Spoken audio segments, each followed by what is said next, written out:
All right, to start your clay cities, what you're going to do is however many tiles you start off with, you're going to use the flat side of the rubber rib to smooth out your slab. Okay, so again, I'm trying to put the same amount of pressure just to smooth out the texture from the slab roller. It could have fingerprints on it, whatever it happens to be.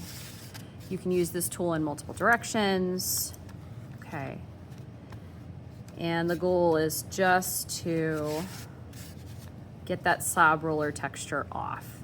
Okay, it's kind of a canvas type, fabric type texture. Okay, this one's as good as I can get it with this right now. I'm gonna do the second one. If you have a second one, you can do that along with me. If you don't, when you get a second one, you can do that. Now, at this point in time, I'm gonna do the second step here, which is, again, just a smidge of moisture. Mainly just using your yellow clay brush, okay, getting the excess water off, and just taking some time to smooth out that surface with a smidge of water. Okay, a lot of the clay that we're using right now has seen better days. It's been recycled over and over and over again, so adding a smidge of moisture to it in terms of smoothing out the surface and just reconstituting a little bit doesn't hurt anybody. Okay. Again, we're not looking for a lot of moisture here, mainly just the smoothing. Okay, so that one's done. If you have a second one, you can do that. All right. Now, one of these will be the background for my clay city or my clay environment. Okay, so one thing you're going to start thinking about is what type of terrain am I going to be sculpting? Okay, so am I going to be sculpting something that is an actual like city with skyscrapers where you would have flat terrain, okay, meaning the land? Are you gonna have something where it's hilly or mountainous, where you would have to build up certain portions of your flat backing? Okay, so decide sort of what type of terrain you're going to have, okay, what kind of land you're going to have. An example of one where it has the terrain built up, okay, you can see this one from the side. See how the land starts flat here and then kind of goes up ever so gradually to form like a mountain or a hill back here. Okay, that's what I'm going to share with you how to do in just a moment, is just kind of alter the flatness of your slab. And again, you're welcome to use it flat. Some students may opt for, some mountains or some hills or what have you, okay, as part of their land. Right? So I'm going to use the second tile to kind of cut things out from, and I think this one actually looks like the better of the two. One other thing I can also do is take a little bit of water in my clay brush and smooth out the edge of the tile that I know that I want to use as my final. Okay. Now, let's say I want to create a hill or something. It's good general practice that when you're building up your terrain, you don't really want it thicker than your thumb. This student went a little bit thicker than the thumb. And the reason for that is it'll just take forever to dry. And if it's not dry, I can't fire it or bake it. Okay. So if you can stick to thumb thickness for me in terms of building up your land, that would be great. If you've got another idea, just run it by me first, right? I'm gonna cut off a piece to start building my mountain. I'm gonna cut off a piece of my slab. Okay. I'm just gonna make it whatever shape, however much that I want it to take up. So let's say I want my mountain to be built over here in the corner. I'm just gonna, cut out a shape for the base. I'm using my needle tool, cutting all the way through. Make sure you're working on your styrofoam tray.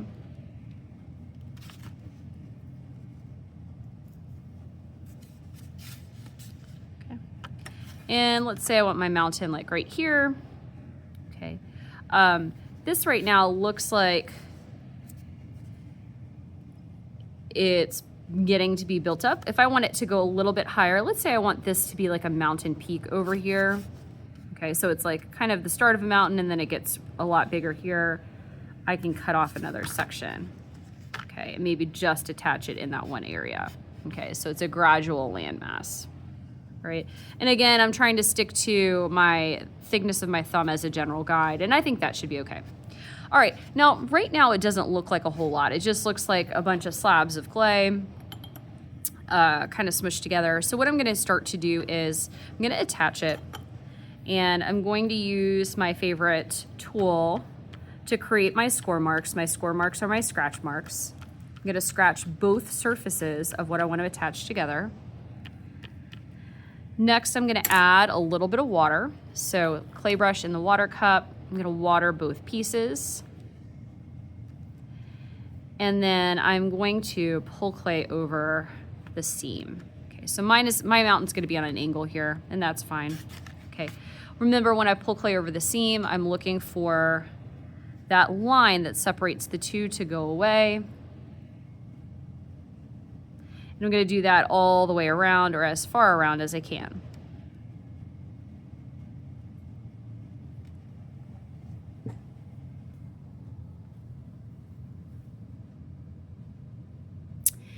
And at this point, I have the base of my mountain attached. Now at this point, it's a shape that's attached. It's not really, it's trying to become a form, something that's three-dimensional, but not quite yet, right?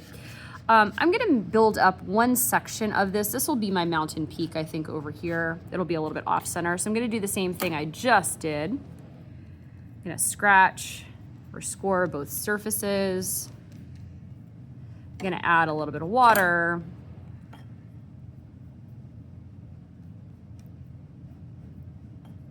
Okay, and then I'm gonna pull that clay over the seam. Okay. Now you're probably thinking, okay, this does not look like a mountain. What is she doing? Okay. The last step in the process is because this clay is a little bit stiff, I'm gonna add just a smidge of water to it. Okay, I can add that with my clay brush. And then what I'm going to do is sculpt it with my fingers and my clay tools. Okay, so I've got a smidge of water that's added, and at this point I can take this and sculpt it with my hands. So instead of being sort of like a couple different levels, I'm gonna pull this clay down with my finger. Okay, I'm gonna work this into the surface. So I'm pressing this down at an angle.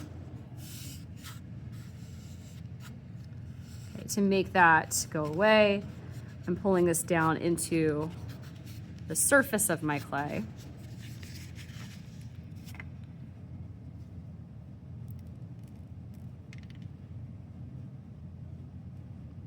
One other thing I can also do is I can kind of pinch this upward or form it upward with my hands. So if I want it to go taller, I can kind of make it go, pinch it.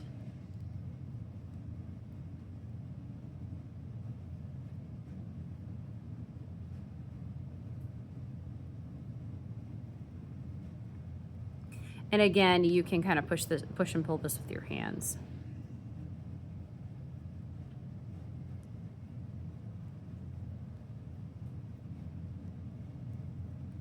If you wanted the mountain to be a little bit more pointed, you could do that. Okay, you could pinch or push this together, kind of like so. Create a mountain peak. I think that's what the student did actually when they created these mountain or these hill peaks here, hill or mountain peaks. So they kind of pinched it. Okay. You can even add additional clay on. Okay, to add, you know, another like little cap here if you wanted to. Scoring it. Keep adding water. Okay. And pulling that clay over the seam. I'm gonna use my finger to do this time rather than the clay tool. Okay, but your fingers are your best clay tool. Okay, so once you've scored, slipped, and smoothed things on, you can sculpt it by pushing and pulling it with your fingers. Okay, if you push that clay in, if you push that clay down, it's gonna go in. If you pinch it, it's going to go up. Okay. And so this is what I have so far. I'll show it to you from the side. What I have for my start of my mountains. If I wanted to keep going with it, I could, right?